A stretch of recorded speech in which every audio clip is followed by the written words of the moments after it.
Good It's you. afternoon, ladies and gentlemen, and welcome back to a special episode of Powercast. I'm your host, Richard Bailey Jr., and today I'm joined by Miss Dana Abercrombie. How's it going, Dana? I'm alive. That's all I got for today. I'm alive. It is wonderful to see you guys again. Absolutely. So I want to give you guys a quick update on what's happening with Gary. As we spoke about on the previous show, Gary had an infection, was impacting his lungs.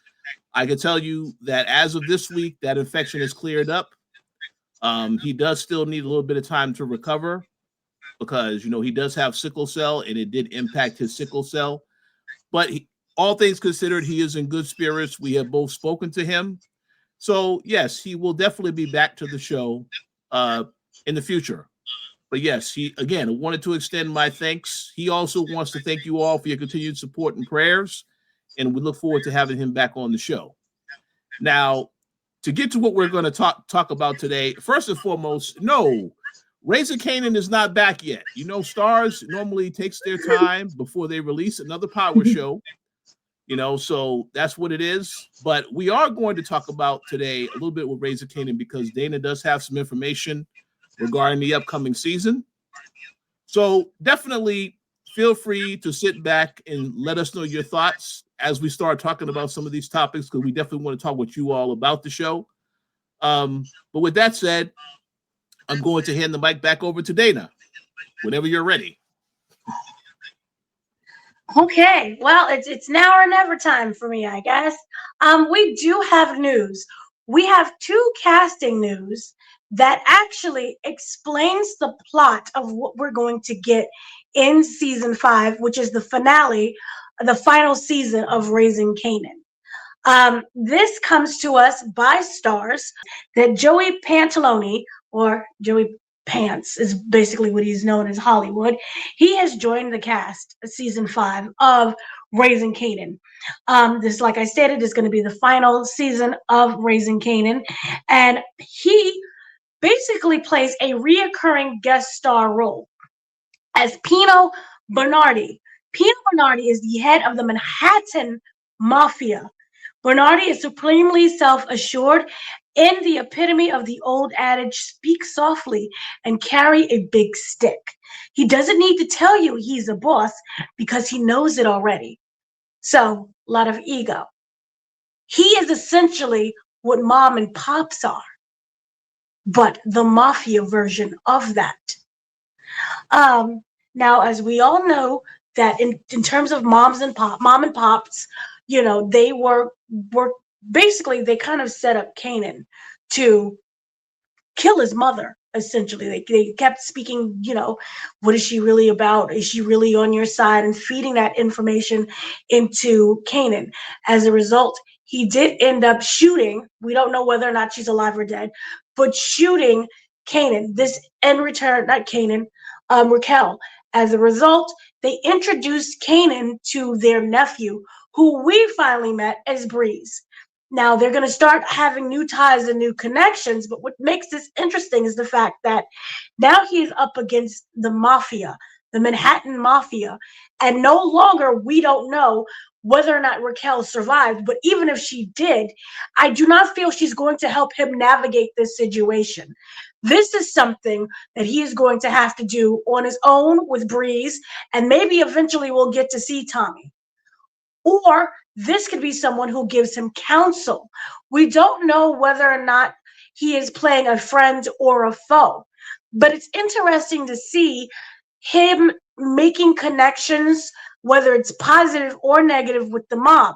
We do remember that Tony Danza, remember him from the season, had a very huge part and a role in the mob, but he was directly connected to Raquel. Remember, he said he'll do anything for Raquel, not so much the son. And remember, when he met Kanan, he was like, do you understand what she is willing to do to help and to sacrifice for you? I think if he was to ever discover and learn that he tried to kill or successfully killed Raquel, that means all bets are off when it comes to Kanan. There is no help within that whole situation. Fano? Tony Danza. Stefano. Oh no, he's still there. He's still there, but He's it still okay. looks like his story is coming to an end though, because at some point he got into it with Marvin too. So yeah, his story is coming to an end for sure next season. Right. So we're gonna end up with this whole. He still have that friction with Marvin because Marvin started stepping on some toes, including his toes. So it's not a good look when it comes to the Stark family and with the mob. So now that we're moving into Manhattan, it's very interesting where we see the growth of not just the show but the character. Remember, everything was set in Queens. Now we're moving into a much larger territory, which Kanan is known for when it came to the original Ghost, is Manhattan as well. So we're stepping in and we're broadening kind of the reach of what Kanan is going to do or is possibly trying to do with him and Breeze. Now it'll be interesting to see how this navigates, how this works when it comes to the series, because this he is essentially learning from Breeze, and it'll be interesting to see whether or not his way of thinking is kind of similar to the Kanan that's more mature that we know of. Because remember, it was Breeze that everyone was saying he was holding him back.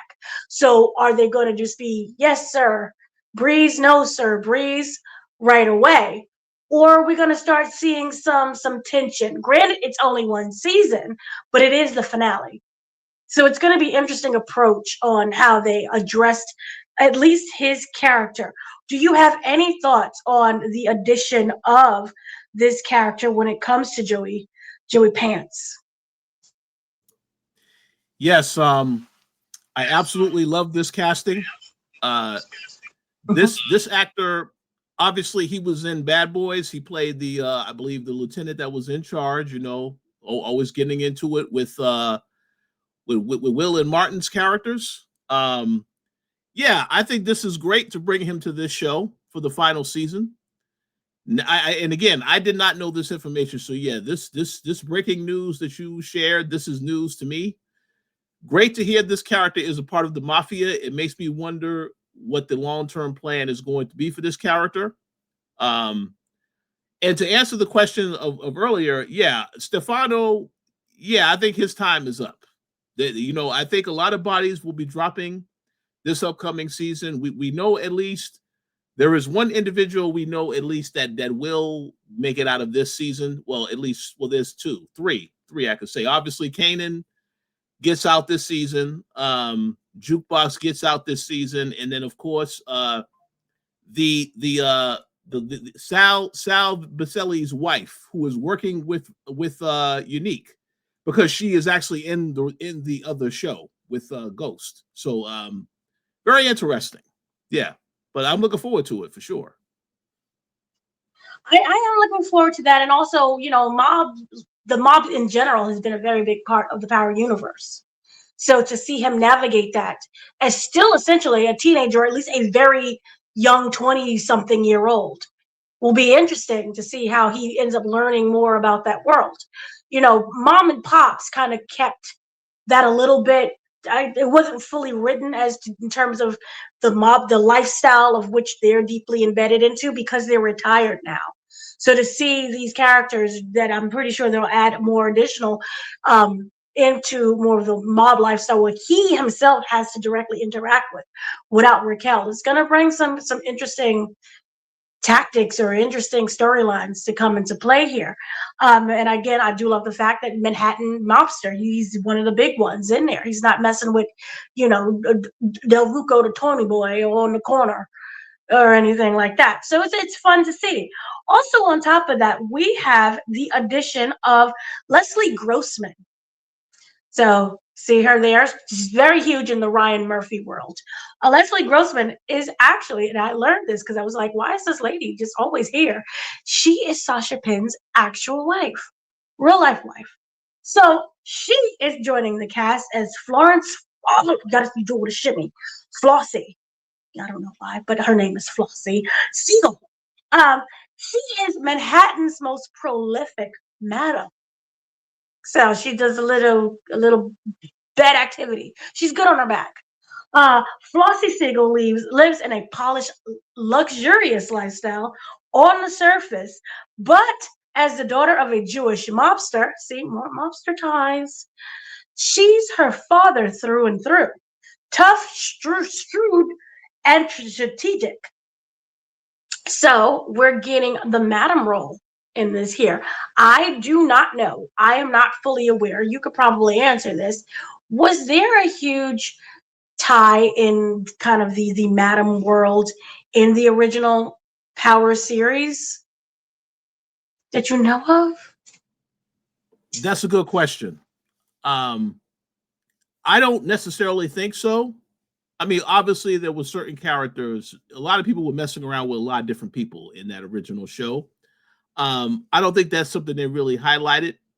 Um, but the question I have though is, so is this character related to the other character that was introduced? You said they both from Manhattan. That's a good question. I think is something to wonder. And you mentioned about her father. I don't know if that's if that's the relation or if It, it's something it else. it didn't say that they're related. She just says that she's a daughter of a Jewish mobster. And it just alluded to Joey being, a Manhattan mobster. So they're different mobsters. Maybe he's the head of the Jewish mobsters is the dad, and you have like Manhattan mobsters, and then I don't know, maybe a black mobster. But it did not allude to them being related at all. She is a seagull, and the other one is not a seagull. But of course, people change their names all the time. But it didn't allude to that. Okay, that's interesting. Well, I will say though, in terms of that casting, I also am a fan of that casting. I liked the stuff that she's been in. I did like her in American Horror Stories, even though that show has gone off the rails in the most recent seasons. So yeah, I think it's interesting to add her to the show, and also I didn't know she was married to Sasha Penn too, so that's pretty cool. So yeah, but both of those additions to the cast definitely makes me wonder how they're going to impact the show. Because again, I don't really think they touched upon Manhattan in this show yet.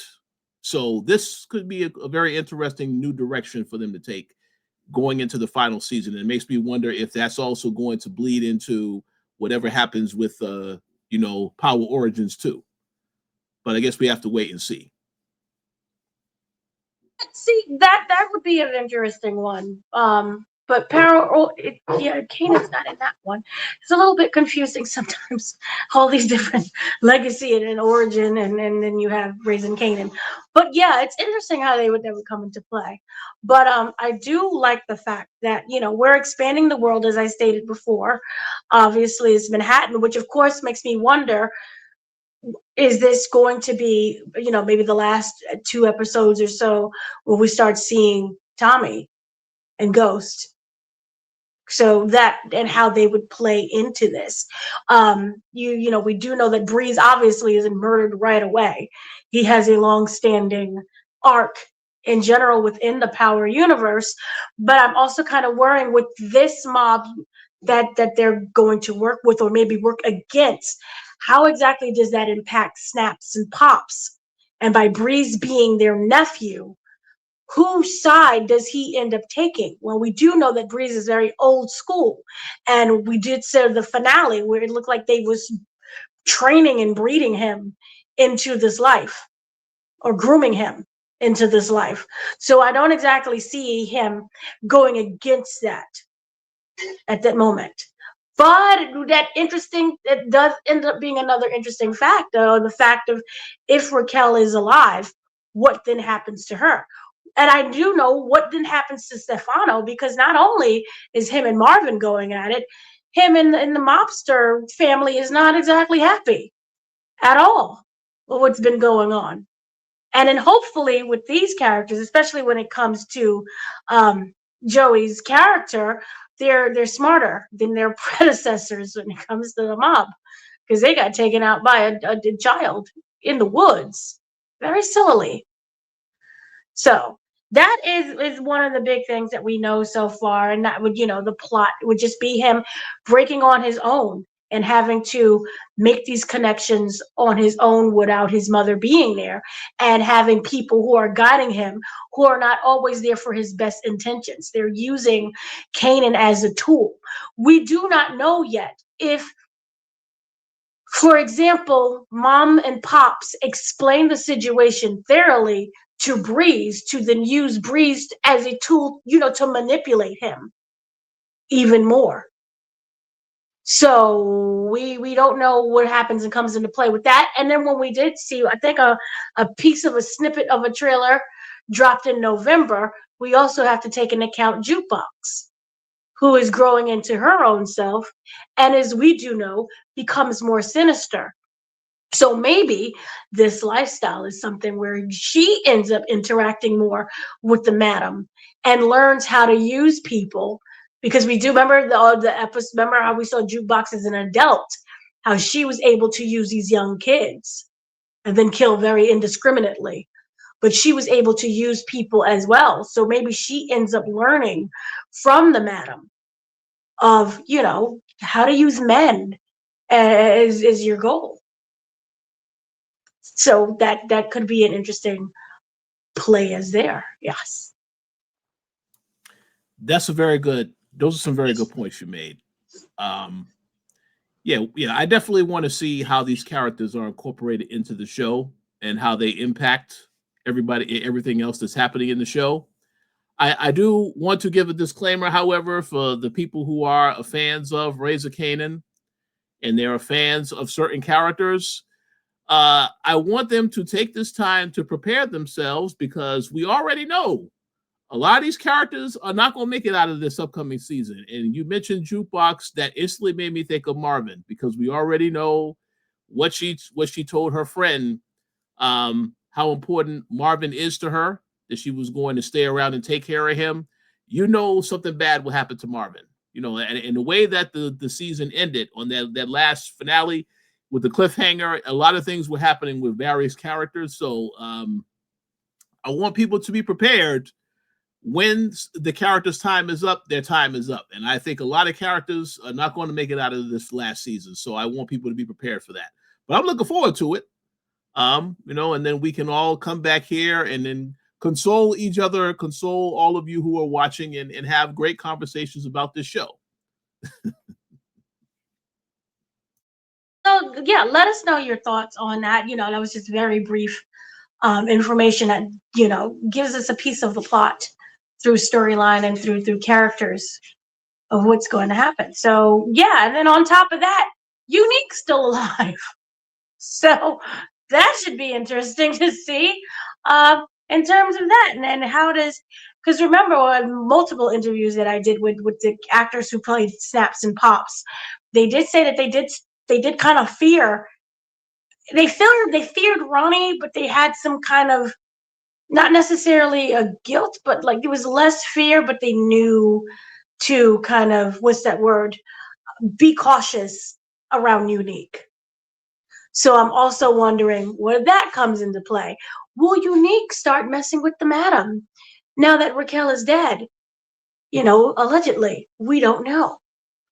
So that should be an interesting aspect. And then also, Jukebox is the keeper of secrets. So we still have to wonder whether or not she's going to reveal to Unique that Raquel was pregnant at one point with his baby. On top of that. So let us know what you think. That was just a little quick update, and we'll be back for more power news, see what's going on with that whole situation. And of course, there's 15,000 more power shows. We will never end this entire podcast. So, Richard, I hand it right back to you. Yes, thank you, Dana. So just to let you all know, whenever they decide to release the season trailer of Raising Kana, we will be back here sharing our thoughts on that. So stay tuned for that. In the meantime, though, definitely let us know what you think about this news, what you think is going to happen in the final season of Raising Kana. And again, we thank you all for your continued support. Definitely check out the entertainment channel, because Dana has been posting up a ton of things on that channel, interviews, TV shows, reactions. Definitely check out the channel. And if you are a gaming fan, you may want to check out the Koalition Gaming because there's going to be quite a bit of things getting posted up there next week. That's all I can say. But stay tuned. But yes, thank you for your continued support, everybody. We'll talk to you all next time.